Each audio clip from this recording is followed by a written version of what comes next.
Hi and welcome back. This is the Getting Started guide for the 7 principles of digital business strategy. This is where we get into the meat of the situation, where we start to really make strategic plans for digital transformation. So what we'll be going through in this video or selection of videos in this lesson is, first of all, the benefits for using a framework. So if we're going to all collaborate together, we better know why we're doing it. Then an overview and an introduction to the 7 principles, how they work at a high level. Then where the leaders choose is strategic direction. We are here, we're going there. That's the direction. A vector, it has magnitude and direction. We then have to look at how data can help enhance our decision-making process. And of course, we're going to look at case studies because it really solidifies it then. So let's start off by taking a look at the business benefits of using a strategic planning framework when it comes to digital transformation. Well, there are quite a few. I've just highlighted 5 here. Group planning, we find that if we don't get used to using a framework, the default is tactics, and that's not good. The moment someone measures or mentions a problem or a challenge the organization faces, all of a sudden 5 people are rushing in with an answer. And we need a systematic way to keep the conversation out of a tactical level in order that we can understand the landscape of what it is that our opportunities are, how they're going to be measured, where the marketplace is, how we're going to fit in, where customer demands are, how we're going to attribute actions to those. And so this helps everybody stay together. It's also evidence-based. So this is the only framework that I'm aware of that has built into its very DNA the demand for data, that we must produce evidence, which removes the need for gut decisions, but it does not remove the need for high levels of professionalism and for those who happen to understand industry knowledge and product knowledge. They're essential. But when it comes to the crunch, we want the numbers. It is digitally focused, and of course we've already explained that the term digital in this sense does not necessarily mean technology, but the change in culture that has come about by the rapid adoption of technology and how we can move at a pace that matches this cultural change and the speed of adoption. It is strategically led decision making, and of course we are able to modernize an organization using something like this. So the benefits of using it are clear. I could go on. I simply drew this little pie chart and it just neatly segmented into 5. But we're going to take a look now into the details of the 7 principles. So what are they?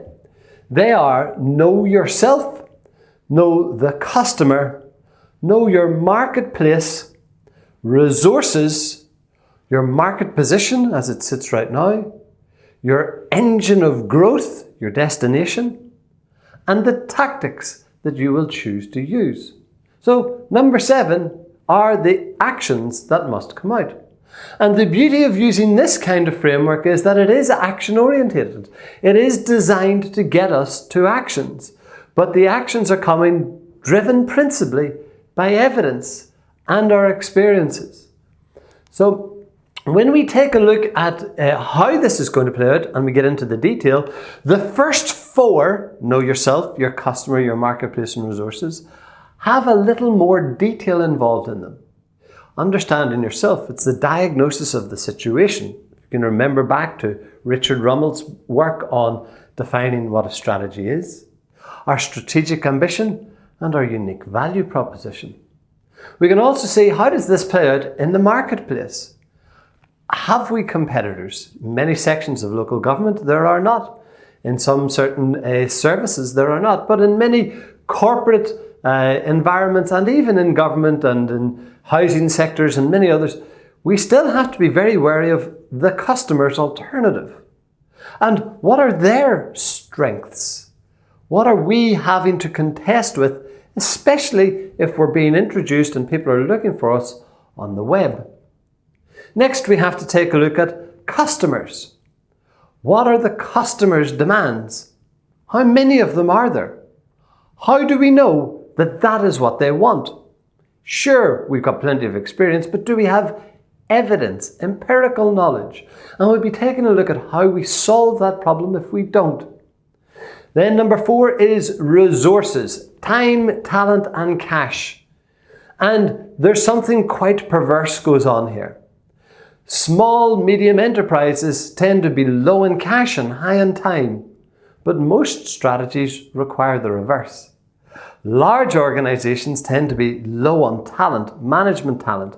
They're so embroiled in doing other things, and yet perversely, that's what's required in more cases than not.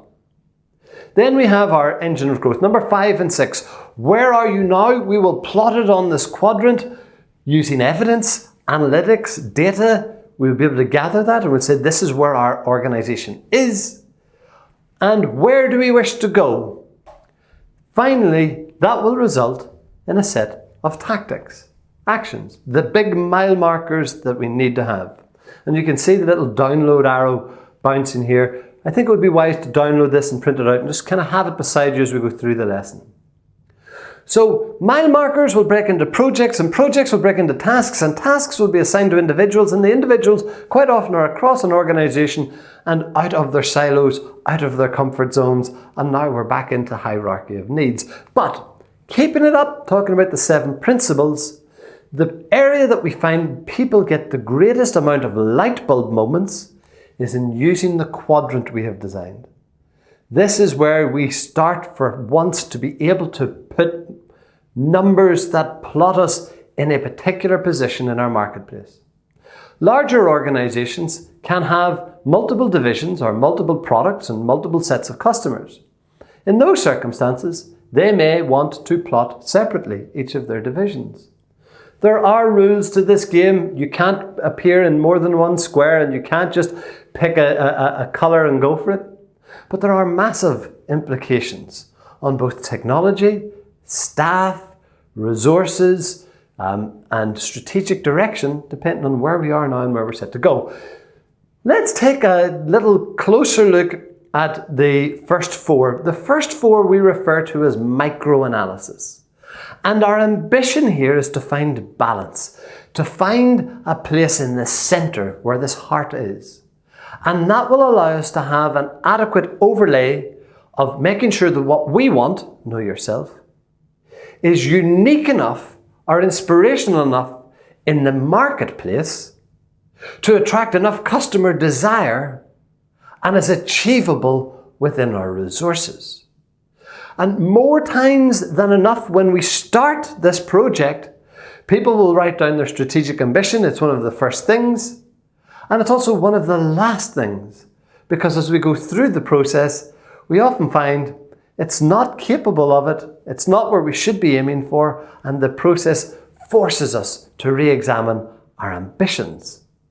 Now, if we can get that together, this starts to make great communications internally. It allows the debates to become much more structured, and they're out of the weeds and into strategy.